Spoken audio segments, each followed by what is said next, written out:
हाणे आउं आख़िर में दावत ॾींदसि चेयरमैन द इंटेलेक्चुअल फोरम ऐं अॻूणो additional advocate general Masood Durrani साहब।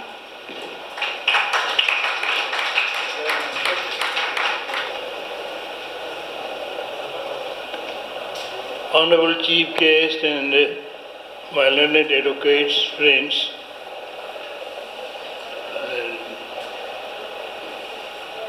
सबसे पहले तो मैं आप लोगों का शुक्रिया अदा करता हूँ कि अपना कीमती वक्त देकर आप यहाँ आए, और शहाब साहब का भी मैं शुक्रगुजार हूँ, अख्तर साहब का भी, वाप का भी। वो शहाब साहब तो शायद इस्लामाबाद से आए हैं आई थिंक, और कह रहे थे कि मुझे आना है, देर हो जाएगी। मैंने कहा आप आए हैं, भले हम आपका इंतज़ार करेंगे, आपकी बातें सुननी ज़रूरी हैं। तो बहरहाल अच्छा हुआ, सारी बातें इन्होंने बताई हैं। मैं ये कहना चाहता हूँ, पहले मैं इस इशू पर थोड़ा बाद में आऊँगा, पहले मैं बुनियादी तो चीज़ें बताऊँ कि 1947 में जब पाकिस्तान बना तो हमारे बुजुर्गान थे, उनको बड़ी उम्मीदें थी, बाद में हमें भी हुई कि पाकिस्तान में हमारे अच्छे अच्छे घर होंगे, अच्छा खाना मिलेगा, अच्छी जॉब्स होंगी, अच्छी सहूलतें मिलेंगी, अच्छा साफ पानी मिलेगा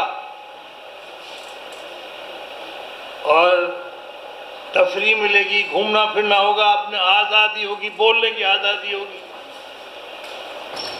और एक मज़ा होगा। अपना मुल्क है, लेकिन कुछ न मिला, कुछ न मिला। मिला चंद लोगों को, एक ख़ास तबके को। बाकी जब ये फ्लड आया जो गुज़र गया, क़यामत गुज़र गई,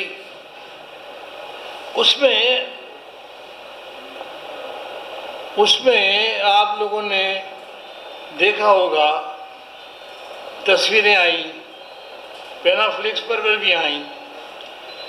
उसमें मैंने देखा कि जो ख़ानदान वहाँ से डिस्प्लेस हुए हैं फ्लड की वजह से, वो सामान जो लेके आ रहे थे बैलगाड़ी में, या 2 चारपाइयाँ, मैंने पहले भी बताया जलसे बेकरी में, 2-3 बिस्तरे, तकिए पुराने गले सड़े, 2 कूलर पानी पीने के लिए, और कुछ चादरें, एक आध अजरक, दैट्स इट। 70 सालों में इतना उन्होंने कर्जा भी लिया बाहर से, बिलियंस ऑफ बिलियन डॉलर लिए, हमें सिर्फ ये मिला, टूटी फूटी 2 चारपाइयाँ, 2 बिस्तरे, पुराने फटे हुए, फटे कपड़े, और जो जिस्म पर एक बनियान है और वो चादर, सिंधी में गोट कहते हैं। ये ऐसा क्यों है कि एक तबका तो बहुत अमीर है, उसको दुनिया भर की सहूलतें मौजूद हैं, दूसरा तबका भूख मर रहा है, खाने के पैसे नहीं है, दवाई नहीं है, बीमारी का कोई इलाज नहीं है, बच्चे तड़प तड़प कर मर रहे हैं। दूसरी तरफ ऐश इज्जत है, कर्जे पे कर्जा, कर्जे पे कर्जा, IMF से कर्जा, अमेरिका से कर्जा, उससे कर्जा, ये पैसे जा कहां रहे हैं? पैसे कहां जा रहे हैं? मकरूज होते जा रहे हैं हम लोग, लेकिन ये पैसा जा कहां रहा है? गुर्बत तो कहीं नहीं जा रही, हम हर जगह गुर्बत देख रहे हैं।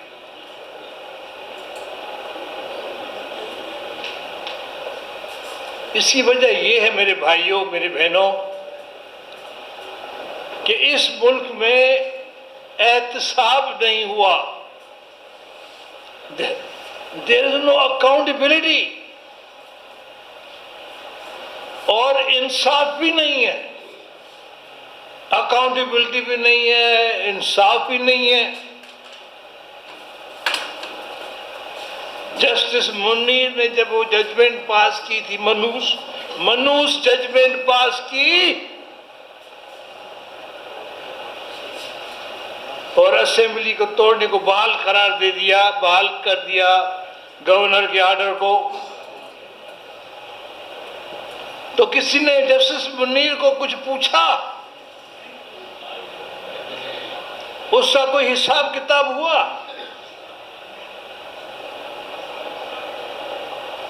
अयूब खान ने माशाल्लाह लगाया, लाखों लोगों को जेल में भेज दिया। मैं खुद था, ये एजाज बैठा हुआ है। कॉलेज में जब हम पढ़ते थे तो हम जेल में गए। वन यूनिट, जो अख्तर भाई ने बात की, वन यूनिट एंटी मिलिटरी, वो चलाई थी हम लोगों ने, जेल में डाल दिया। सारे मुल्क को तबाह कर दिया उसने। ठीक है, इंडस्ट्री ने तरक्की की, कुछ काम हुआ, ये मानते हैं। अपने इलाके के लोगों को उसने आबाद किया, उसका अपना अपना क्रेडिट है। लेकिन इज्तिमाई तरह तो मुल्क पीछे हो गया, तबाह हो गया। कोई किसी ने उससे कहा कि मार्शल लॉ क्यों लगाया, आपको क्या इख्तियार था और आपने क्यों लगाया मार्शल लॉ? जनरल ज़ियाउल हक ने भुट्टो को फांसी दे दी।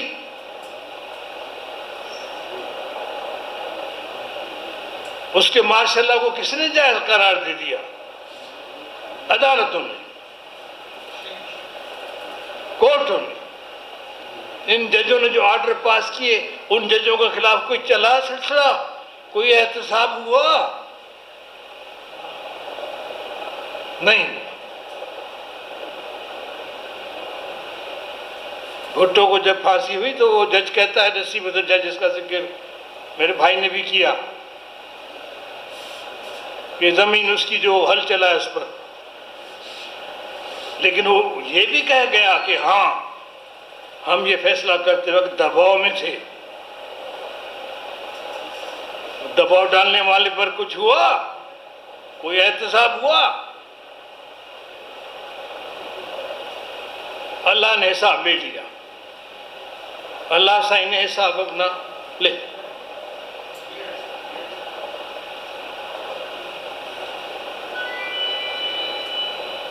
जब तक एहतसाब न होगा और ब्रूटल एहतसाब न होगा, ये चीज कभी नहीं बचेगी। हमारा मेन प्रॉब्लम यही है।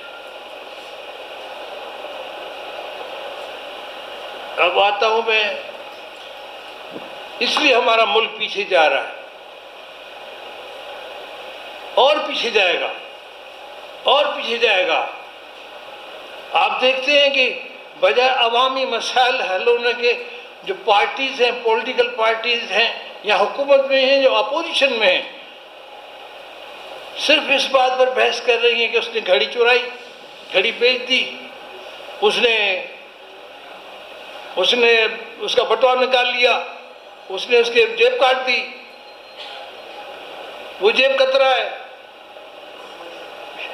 इस तरह की बहसें हो रही हैं। वो बड़ा चोर है, सारा पैसा बाहर निकाल के भाग गया। कोई कॉन्क्रीट बात कोई आपने सुनी लीडरों से? और पीछे जाएगा, और पीछे जाएगा। अब हमारी जो इश्यूज हैं उस पर मैं आ रहा हूं। इस बैकग्राउंड में क्या जज काम करेंगे? समाज का असर हर आदमी पर पड़ता है, हर तबके पर पड़ता है। जहाज ट्रस्ट केस में सीधी सी बात क्लियर हो गई, सीनियरिटी पर करना है। जब फैसला हो गया सीनियरिटी में, उसको डिस्टर्ब करने की जरूरत क्या है? Just to accommodate few favourites.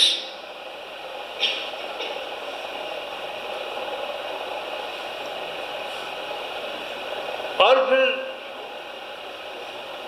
उस वजह से जो लोग नीचे थे ऊपर आ गए, ऊपर वाले नीचे चले गए। इससे बड़ी दिल खराब होता है, लोग मायूस होते हैं, जो जिनका हक होता है मरता है वो डिस्टर्ब हो जाते हैं। मैं एक बात बताता हूं अख्तर भाई, जरा सुनना, ये आपके काम की बात बता रहा हूं। जब जजेस की बहाली की तहरीक चली तो मुझे और बहाली, मैं उस वक्त एडवोकेट जनरल था, एक्टिंग एडवोकेट जनरल। मुझे कुछ जजों ने फोन किया, हम भी होते अगर हमें बुलाते कसम लेने के लिए। 2 जज ने मुझसे बात की थी, कभी बताऊंगा कौन थे, फिलहाल मुनासिब मौका नहीं है। तो मुझे अब्दुल कादिर हालिपोटा साहब वो कहता है कि मुझे जस्टिस मुशीर आलम बुलाता था कंसल्ट करने के लिए कि ये सिंध से मुझे जज दो, नाम दो। तो वो रिकमेंड करता था 1-2 आदमी हैदराबाद से, इधर से उधर से। तो उस पर बात निकली तो हालिपोटा साहब ने कहा, मसूद मैंने किसी का नाम दिया, मैंने कहा कि ये बंदा भी, वो भी है, जज है, ये इसको जरा देखें। कहने लगा नो, सिफारिश जो करता है वो जज कराता है अपॉइंटमेंट के लिए, उसका मुफाद आ गया। नो, ऐसा जज नहीं चाहिए, ऐसा आदमी अपॉइंट नहीं होना चाहिए जिसको इंटरेस्ट हो बनने में, जज बनने में। ये तो मेरिट पे है, जो देखते हैं रिकॉर्ड अच्छा है उसको बुला लेते हैं, इंटरव्यू कर लेते हैं चीफ जस्टिस साहब कि भाई हम बनाना चाह रहे हैं आपको, आर रेडी, फिर वो प्रोसेस शुरू होता है। कहने का मकसद ये है तो जजों की बहाली में इतने जज इंटरेस्टेड थे उसमें, इंटरेस्टेड जज ने फिर चलाया 9-10 साल तक आपका सिलसिला। और आपको पता है जजों ने कैसे कैसे फैसले किए, किन किन लोगों को उन्होंने नवाजा। तो सिफारिश वाला मामला है, इससे बड़ा नुकसान होता है और इंसाफ नहीं मिलता, फिर इंसाफ नहीं करते वो लोग। मैं ये कहना, दूसरी इंपॉर्टेंट बात ये कि कैसे भी हुआ, क्यों कर हुआ, उन्हें कहते हैं वो गाना है, ये क्या हुआ, कैसे हुआ, कब हुआ, तब हुआ, लेकिन हुआ। ये सिंधी स्पीकिंग जज सुप्रीम कोर्ट में नहीं, सिंधी स्पीकिंग सिंधी। अब एक बात मैं वाज़ेह करना चाहता हूं अख्तर भाई, ये सुनना, ये बात आपको बहुत काम आएगी। अब वो जमाना गया MQM और GA सिंध और फलाना और ढींगरा, अब तो आगे बात आ गई। अब हम सब एक हैं, कराची का आदमी, इंटीरियर का आदमी, रूरल आदमी, शहर का आदमी, देर ऑल वन, सबके वही मसाइल हैं, सबके वही प्रॉब्लम है, सबके सामने वही जालिम है, सबके सामने वही बदमाश लोग हैं, सबसे एक्सप्लॉयटर्स हैं। उर्दू, उधर मैंने उसकी हैदर इमाम रिजवी की तकरीर सुनी, इसमें कहता है कि मैं सिंधी नहीं हूँ। मुझे बड़ी हंसी आई, मैंने कहा ये आदमी, मैं आज आता, मैं फ़ोन किया उसमें आ रहा हूँ, लेकिन वो एयरपोर्ट पे उतरा, देर हो जाए, मैंने कहा देर हो जाएगी। हैदर भाई को कोई बताए, कोई फर्क नहीं, आप सिंधी हो, 70 साल से आप लोग यहाँ रह रहे हो, इस सोयल के आदमी हो गए, सोयल के वारिस बन गए, आप मालकान हो, आप सब मालकान हो, आप लोग यहाँ के रहने वाले हो। अब आप बाहर तो नहीं जाओगे, सबको यही रहना है, मिलके भाइयों की तरह। भूल जाओ झगड़े फसाद जो हुए थे, वो हुए थे।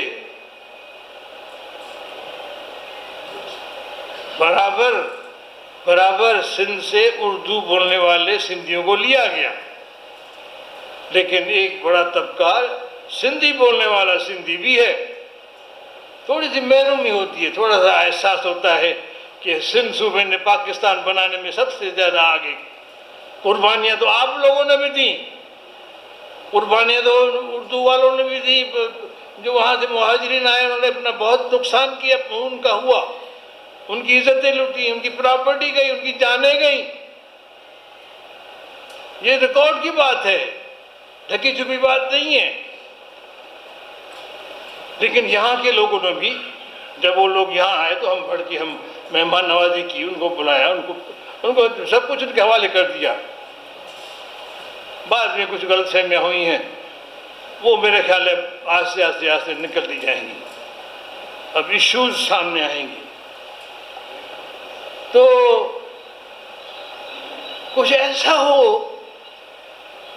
कमीशन को, आप मेंबर हैं कमीशन के, गुड लक कि आप यहाँ मौजूद हैं। अख्तर साहब को ऐसा जादू चलाओ, ऐसा कुछ सिलसिला चलाओ कि ये बंदा कोई आ जाए, एक आध बंदा ही नॉमिनली दिखाने के लिए आ जाए, कोई चक्कर चलाओ। एक बड़ा सिंध का सूबा, इतने सारे करोड़ों लोग हैं, अब वो क्या सोच रहे होंगे कि भाई हमारा एक आदमी भी वहाँ भी नहीं है। और ये बहुत इम्पोर्टेंट है, इसलिए इम्पोर्टेंट है कि बाद दफा तारीख बड़ी बेरहम हो जाती है। सुप्रीम कोर्ट के जजेस का नंबर बड़ा इम्पोर्टेंट हो जाता है कभी कभी।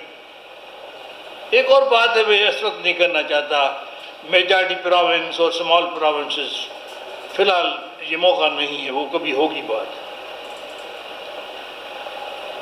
लेकिन मेरी ख्वाहिश है कि सबकी नुमाइंदगी हो, हर तबका, हर ग्रुप, हर कौम कहे कि हाँ मुझे कुछ इम्पोर्टेंस है, कुछ मेरे बारे में सोचा जा रहा है, मेरे ख्वाहिशात का एहतराम किया जा रहा है। हम लोगों ने बहुत हम इस 38 में अब्दुल्ला हारून की सदारत में रेजोल्यूशन पाकिस्तान का पास हुआ, उसके बाद 1940 बाद में हुआ, 1940 का रेजोल्यूशन बाद में हुआ, पहले अब्दुल्ला हारून ने, हुसैन हारून के दादा ने किया। हुसैन हारून हमारे फंक्शन में आते हैं, आज नहीं है। और सिंध का बड़ा कंट्रीब्यूशन है। अब थोड़ी सी प्रॉब्लम है, ये कहना, जैसे किसी भाई ने ये भी कहा कि ए बी लासारी ने कहा कि ये कहना कि कॉम्पिटेंट नहीं है, ये एक सब्जेक्टिव चीज़ हो गई। ये कॉम्पिटेंट नहीं है, कॉम्पिटेंट नहीं था तो आपने हाई कोर्ट का कैसे उसको उठाया? अब आ गया उसमें। अब अगर वो है तो जब चलाता है केस, तो उसको जब वो खुदा जब हुस्न देता है तो नज़ाकत आई जाती है। आप जब केस चलाएंगे तो आस्ते आस्ते आ जाए। अगर आप थोड़े पीछे हैं, मतलब है कि आप थोड़ा सा है कम मालूमात है, तो वो आ जाएगी मैं प्रैक्टिस। उसको 10, 12, 15 साल हो गए बंदे को वहाँ पे, उसको आप कहेंगे ना। और व्हाट अबाउट 2 others? 3 आदमियों को यहाँ से करके चौथे को और 5वें को उठा लिया गया, वो प्रोमोट वो कर दिया गया, एलिवेट। What about 2 others? हमारे यहाँ चीफ जस्टिस साहब के बाद 2 आदमी और हैं, 2 जजेस, ऑनरेबल जजेस और हैं, उनको क्यों बाईपास किया गया? तो मकसद ये था कि वो कॉम्पिटेंसी का मसला नहीं, मसला कुछ और है। तो अब मैं आपसे गुजारिश करूंगा कि इस लाइन पर वर्क करें। और दूसरी, शौक सर की कहाँ गया? चले, is very busy advocate, very busy. Akhtar साहब बैठे हैं, वहाब साहब बैठे हैं, लाशारी साहब बैठे हैं। अब जो तहरीक चलाएं उसको ख़त्म न करें, उसको चलाते जाएं। सब वकीलों को साथ लें और करके दिखाएं। हम आपका बिल्कुल साथ देंगे, हर तरह से आपका साथ देंगे, लेकिन आप लीड करें, बाहर निकलें, वकीलों को सबको जमा करें और निकलें बाहर। देखें कैसे नहीं मानते ये लोग, आपका बिल दे दें। आपका बहुत शुक्रिया। थैंक यू नूरानी साहब। मैं अभी हमारे एग्जीक्यूटिव कमेटी के सीनियर मेंबर हैं अशरफ अली खवार साहब को गुजारिश का वोट ऑफ थैंक्स कहें, और उसके साथ में प्रेस क्लब का रशीद मेमन साहब का भी शुक्रिया अदा करूँ, जिसने हमें इस प्रोग्राम को तरतीब देने में बड़ी मदद की। अशरफ खवार साहब। अस्सलाम वालेकुम। अॼु असांजे हिन दी इंटेलेक्चुअल फोरम जे प्रोग्राम तहत जेके भी महिमानान गिरामी, ख़ासि तौर ते वकला बरादरी, मीडिया जा दोस्त ऐं ॿिया तमामु दोस्त ऐं ख़ासि तौर ते रशीद मेमन साहब असांजे हिन प्रेस क्लब जो, जंहिंजे तवसत सां असां सभु गॾु थी प्रोग्राम कयो आहे, मां अवां सभिनी जो शुक्रगुज़ार आहियां। तव्हां पंहिंजो क़ीमती वक़्तु कढी हिते आया ऐं हाणे मां अवां सभिनी जो थोराइत सां गॾोगॾु गुज़ारिश करियां थो त चांहि जे दौर जे लाइ महिरबानी करे ॿाहिरि हलो। महिरबानी।